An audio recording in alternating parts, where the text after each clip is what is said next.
Assalamualaikum warahmatullahi wabarakatuh. Ashamar kafuni akkam jirtan dhaggeeffattoonni YouTube channel Sof Marab. Bakkuma jirtanitti nageenyi kan koo kan jaalalaa fi kan kabajaa isin haala qabu jecha. Video keenya kanarraatiin kan ilaallu akkaataa ittiin suuraa DV-dhaaf ta'u qopheeffachuu dandeessan isinitti agarsiisa. Egaa DV'n bara 2018 akka lakkoofsa biyya keenyaatti akkanumallee bara 2027 guutamuudhaaf qophaa'ee qophaa'eetiin jira guyyoota muraasatti fi guyyaa 2 yookaan tokkotti fi so kanaan dura information isiniin dhaqqabe akka seera DV-dha haarawaa dhufe isiniin dhaqqabeetiin jira akkanumallee DV guutuu keessaniin duratti maaltu isin barbaachisa kan jedhu viidiyoowwan kanneen lamaan asirratti argaatiin jirtan kanneen lamaan daawwadhaadha warroonni DV bara 2018 akka lakkoofsa biyya keenyaatti jechuudha akkanumallee DV bara 2027 warroonni guutuu barbaadan DV bara 2027 qophaa'eetiin jira kanaaf immoo suuraa akkamitti qopheeffachuu dandeenya kan jedhu gaafiiwwan baay'een qophaa'eetiin jirani suuraa DV-dhaaf ta'u normally isin bilbila keessa kaatanii yoo nuuf ergitan egaa kafaltii muraasa ta'e nu isiniif sirreessina karaa telegiraamaatii fi karaa lakkoofsa bilbilaa kanaatiin quunnamuu dandeessan. Moor immoo ofii keessanii bilbila keessanitti laaptooppii keessanii PC keessanitti fayyadamtanii salphamatti akkamitti edit gootanii suuraa DV-dhaaf ta'u qopheeffachuu dandeessan kan jedhu har'a ni ilaalla. Warroonni yeroo jalqabaatiif gara YouTube channel kanaatti dhuftan YouTube channel kun YouTube channel barnootaati kan teknooloojiidhaan itti wal bartan waan ta'eef subscribe gochuudhaan gara maatiiwwan keenyaatti dabalamaadha. Video kana immoo like share gochuudhaan hiriyoota keessan dhaqqabaadha. Daai gara barnootichaatti. Egaa dhaggeeffattoota kan koo warroonni DV nu biratti guuttachuu barbaadan karaa lakkoofsa bilbilaa kanaatii fi karaa telegiraama kanaatiin nu quunnamtanii egaa DV tartiiba qabattanii tartiiba keessan tartiiba galmee jechuudha. Tartiiba qabattanii galmaa'uu ni dandeessanii karaa telegiraamaatiin lakkoofsa bilbilaa kanaan jira telegiraama irratti add nu godhaati DV guuttachuu barbaadanaan jedhaadha. Foormii isiniif ergaa foormii san deebistanii nuuf ergitanii salphamatti nu biratti karaa sirrii ta'een DV isiniif guutuu ni dandeenya. Warroonni immoo guuttachuu barbaadan DV akkamitti guuttachuu akka dandeessan viidiyoon isiniif hojjetanna yeroo DV'n galakkifame jechuudha. Galakkifamuudhaaf guyyoota muraasatti fi guyyaa 2 yookaan 3 kan ta'anidha kanaaf jechuudha. Kanaafiyyuu irraa fayyadamaa isiniin jechuu barbaada. Suuraa DV-dhaaf ta'u qopheeffachuu keessaniin duratti duraan dursitanii appilikeeshina tokko isin gaafata bilbila keessan irratti buufachuu kan qabdan appilikeeshinni kunneen isaan feekiidhaa jira waan ta'eef channel kan koo kan telegiraama irra isiniif kaa'ee jira channel kan koo kan telegiraama kan faayila irra isiniif kaa'udha kan isiniif kaa'u jechuudha. Salphamatti telegiraama irra seentanii Oromoo Duwwaa 8 jettanii sarchii yoo gootan Soofumar faayil kan jedhu isinii dhufa faayila achirraa buufattan jechuudha. Steppiin amma faana buulu hedduu tokko salphaadha. Steppii kanaan so linkicha description jalanii argattu salphamatti kan telegiraama isa kan kooti jechuudha. Appii kana Play Store yookaan App Store irraallee salphamatti buufachuu dandeessan. Garuu appiin feekiidhaa jira waan ta'eef isa sirrii channel kan koo kan telegiraama irra isiniif kaa'eetiin jira. Telegiraama irra erga seentanii booda bakka sarchi baarii kanarratti maal jettanii sarchi gootan Oromoo Duwwaa 8 jechuudhaan sarchi gootan hedduu tokko salphaadha.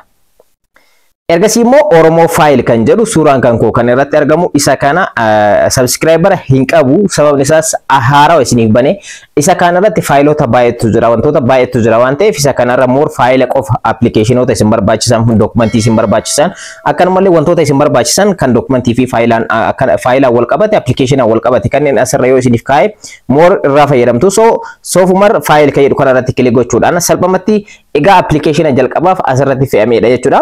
Passport photo editor jedhama isa kana asirratti kilik gochuudhaan daawunlood gootanii gara bilbila keessaniitiin buufattanii ergasii immoo dootii sadiitu argama isarra kilik gootanii yookaan appilikeeshina irratti kilik gochuudhaan install gochuudhaan gara bilbila keessaniitiin buufattanii ergasii immoo salphamatti appilikeeshinichi kana fakkaata jechuudha. Passport photo editor jedhama egaa appilikeeshina kana keessanii seentan jechuudha.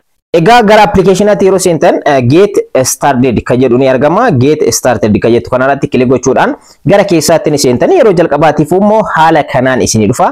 Wantoota lamatu isinii dhufa akkuma asirratti agartan new photo kan jedhuu fi my photos kan jedhu. Egaa duraan dursitanii suuraan DV-dhaaf ta'u kan ka'uu qabdan backgroundiin keessan adiin argamuu qaba isiniin jedheetiin jira. Bakka dhaabni manaa halluu adii dibame yookaan immoo bakka halluun adiin itti argamutti suuraa san kaadha. Lammaffaa immoo suuraan sun quality qabaachuu qaba. Akkasii immoo suuraa qopheessitan yookaan immoo kaatan kana appilikeeshini kun egaa edit isiniif godha jechuudha. So bakka rakkoo qabullee yoo jiraate isiniif edit isiniif godha saayizii isaallee isiniif sirreessa amma ni ilaalla jechuudha. So new photos kan jettu ni argamti ishee irra kilik gootanii ergasii immoo egaa ergasii optionii baay'ee isiniif fida egaa paaspoortiidhaaf kan ta'u viizaadhaaf kan ta'u akkanumallee paaspoortiiwwan biyyoota adda addaatu asirratti argama isaan kanaaf kan ta'u appilikeeshina kanarratti salphamatti edit gochuu ni dandeessan jechuudha.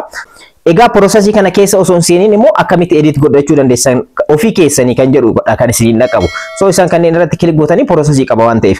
So ergasii immoo add your own size kan jedhu ni argama. Add your own size kan jettu jala irratti argamtu kanarratti kilik gootan bakka itti saayizii keessan kan DV'dhaaf ta'u kan suuraa kana itti adjust gochuu dandeessanidha jechuudha.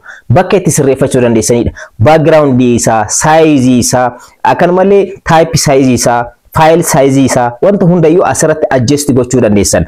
So jalqabarratti wanti sirreeffachuu qabdan unity isaati. Unity isaati jechuudha. Unity isaa pixeliidhaan kan ta'uu qaba. So pixel ka jedhu ka jalqabaa filattan. Millimeetri jira, sentimeetri jira, inchiin jira. Isaan kunniin kan biraatii fi so isin pixel ka jedhu ni filattanii fi jechuudha. Ergasii immoo width fi height ka jedhu nutti jira yookaan immoo hojjaaf dheerina wanta jennutti jira miti isa kana jechuudha. So ergasii immoo pixelii 600 baay'isu 600ti jechuudha. So width irratti illee meeqa guutan 600. Ergasii immoo height ka jedhu irratti illee 600. So dheerinaa fi hojjaan isaa maal ta'uu qaba jechuudha 600 baay'isu 600 pixelii ta'uu qaba. Ergasii immoo head ka jedhutu argama. Suuraan DV'dhaaf kaatan yeroo hundayyuu head coveriin yookaan immoo fuulli keessan suuraan fuulli keessan percentii 50 hanga percentii 69 egaa suuraa kana keessa uffisuu qaba.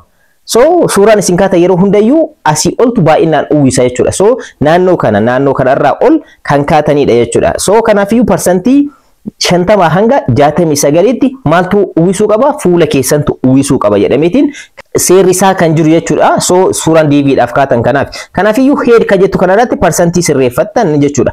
Asirratti percentii isin gootan maximumii gootan 50 hanga 69tti waan ta'eef normaalii 65 yoo goone hedduu tokko filatamaa dheedhee yaada. 65 66 akkas yoo gootan 63 illee murteessaadha. Isaan kanneen keessaa maximum gootanii 65 66 63 64 isaan kanneen itti fayyadamaadha. So ergasii immoo percentii 80 ta'a jechuudha. Gara percentiitti yeroo jijjiirru fuulli keenyaa ol yookaan immoo asii ol cover kan godhu jechuudha. Asirraa kaasee hanga asiitti kan argamu cover gochuu kan danda'u asirraa ol jechuudha. So kanaafiyyuu isa kana sirreeffanneetiin jirra.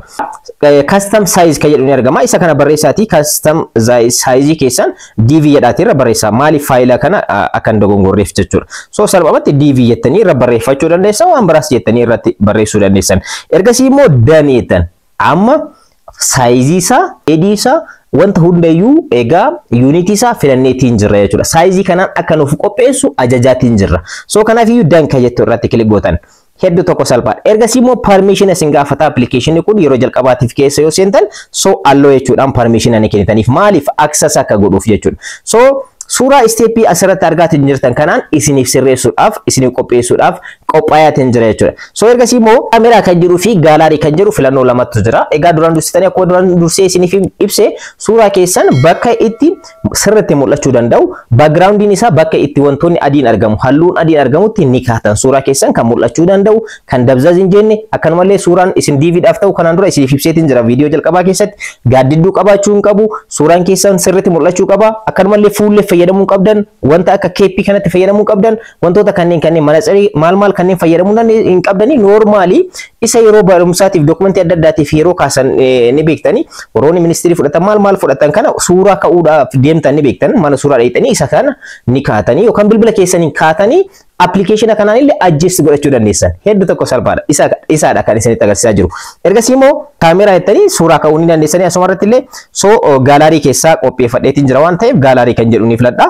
Ergasii immoo isaan kanneen keessaa tokko ni filadha. An fakkeenyaaf gosa adda addaatiin sadii qopheesseetiin jira asirratti argaatiin jirtanii ergasii immoo tokko ni filadhaafi jechuudha. Hedduu tokko salphaadha. Inni isa kanaadha. Inni kun saayiziin isaa hin sirroofne wanti hundi hin sirroofne akkuma asirratti argattan backgroundiin isaa full guutuun isaa adiidha miti xiqqoo isaa. Akkanumallee suuraan an ka'e garuu professional jechuun ni dandeessan. Ijji kan koo sirri mul'ata, fuulli kan koo ni mul'ata, gurri ni mul'ata. Suuraan an ka'e kwaalitiidhaani. So haala kanaan kaatan. Asirratti of eeggannoon isin gochuu qabdan. Tokko immoo suura keessan normaala irraa gara biraatti akka edit gootanii jijjiirra. Kalarii xiqqoo isii kalarii kennuu fi dandeessanii AI itti fayyadamtanii jijjiiruu hin qabdan gonkumayyuu jechuudha wanta akkasii akka yaalle gonkumayyuu akka yaalle sababni isaas egaa DV'n yeroo isin dhaqqabeetti fuulli keessanii fi suuraa irratti kan argamuu fi kan isin amma dokumentii irratti kennitanii fi kan isin qaamaan qabatanii dheektan match ta'uu qaba. Suuraa yeroo ergitan halluu kana edit gootanii more edit gootan miti xiqqoo isii bareechuun homa jiru haa ta'u garuu more match ta'uu qaba. Wal simuu qaba jechuudha. So yeroo isin dheeyxanii fi kan achirra guutan garagara yoo ta'e isin fudhachuu dhabuu danda'anii of eeggannoodhaan guutaa jechuu barbaada. Ergasii immoo start editing kan jedhu ni argama. Ishee irratti kilik gochuudhaan amma edit isiniif godhee isiniif qopheessa. Yeroo kanatti beeksisa adda addaa application isiniif fiduu danda'a. So isa kana X gochuudhaan bira darbuu ni dandeessan jechuudha. Egaa akkuma amma asirratti argartan fuula keessan detect godhee akkuma isin adjust ittiin gootaniin saayizii isaa muree isiniif qopheessa jechuudha. Egaa application kun ergasii immoo asirratti crop keetu ni argamti. Crop keetu irratti kilik gochuudhaan gara fuulduraatti ceetan jechuudha. Egaa mureetiin background isaallee sirreessee step ajaa'ibaatiin jechuudha isiniif qopheessa. Dursitanii garuu background keessan adii bakka adii wanti adiin argamutti background keessanitti kaa'aadha. Yookaan immoo background illee remove gochuun ni danda'ama, edit gochuun ni danda'ama. Waan ta'eef rakkoo tokko hin qabu. Application kunillee jala kanarratti brightness isiniif qopheessa, contrast wantoota adda addaa isiniif qopheessa. Isaan kanneen keessaa blacking godhinaadha. Blacking more filatamaa miti. Garuu suuraa keessan kan isin kaatan ofii keessanii beektan waan ta'eef kan asirratti argamu kanneen keessaa kan fuula keessanii match gochuu danda'u yookaan immoo suuraa akkaataa ittiin kaatan isintu beeka. Kanaan dura blackiidhaan ka'uu dandeessan, fuula whiteidhaan ka'uu dandeessan, redidhaan ka'uu dandeessan akka itti kaatan isintu beeka waan ta'eef so kanneen keessaa kan isin wajjin match gochuu danda'u egaa as keessaanii filattanii fi brightness ni kennitaniif waan hundayyuu asirratti hir'isuu dabaluu ni dandeessan jechuudha. So suuraan keessanii fi kan asirratti argamu kun wal simuu qaba. Isa kana adjust gootanii ergasii immoo haala kanaan adjust godhee isiniif qopheessee jira. Egaa parsantii 100 suuraan kun DVdhaaf amma gahaadha jechuudha. So haala kanaan salphamatti ofii keessanii bilbila keessanii fayyadamtanii qopheeffachuu dandeessan. Application kun al tokko tokko isiniif hojjechuu dhabuu danda'a. Kanaan dura fa'aa bilbila irraa yoo qabaatan baroota dheeraa isa bilbila keessan irraa qabdan barreessitanii haarawaa Play Store irraa step duratti anama isinitti agarsiise. Kanaan buufachuu dandeessanii isa haarawaa kanaadha kan isiniif kaa'u update kan ta'edha. Kan isiniif kaa'u yeroo dheeraadhaaf garuu bilbila keessan irra yoo ture isin rakkisa. Future haarawaa update haarawaa kana fudhachuu qaba waan ta'eef Play Store irraa yookaan App Store irraa buufadhaadha. Ergasii immoo haala kanaan adjust gooneetiin jirra amma buufachuudhaaf deemna. So next jettan jechuudha. Next jettan gubbaa kanarratti salphaadha. Ergasii immoo saayiziin isaa sirraa'eetiin jira. Background coloriin xiqqoo isii rakkoo qaba isiniin jedha.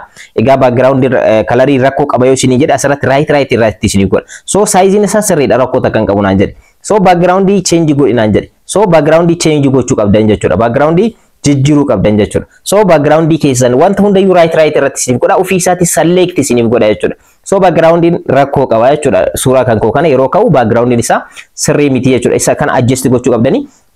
Isa kana immoo asirratti adjust gochuu dandeessanii. Egaa background keessan asirratti maajikii adda addaa wanta adda addaatu argama. Isaan kanneen itti fayyadamtanii egaa feature kanaan remove gootanii sirreeffachuu dirqama keessan jechuudha. Remove gootanii feature kanatti yeroo fayyadamtan qarshii isin gaafachuu danda'a jechuudha. So kanaafiyyuu isa kana background irraa remove gochuu asirratti wantoota adda addaatu argama. Manually feeling maal wanta jedhamutu argama.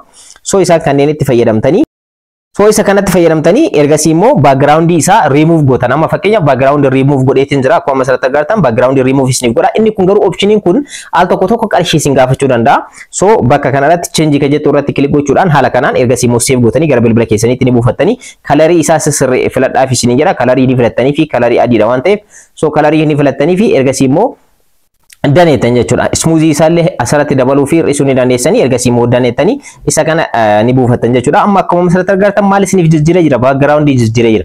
Garuu dursitanii bakka halluun adiin argamutti yoo kaatan background keessan asirra asiif achi gargachuun isiniin dhibu right isiniif godha jechuudha. Egaa isaan lamaan iyyuu maal naaf godheetiin jira amma right naaf godheetiin jira.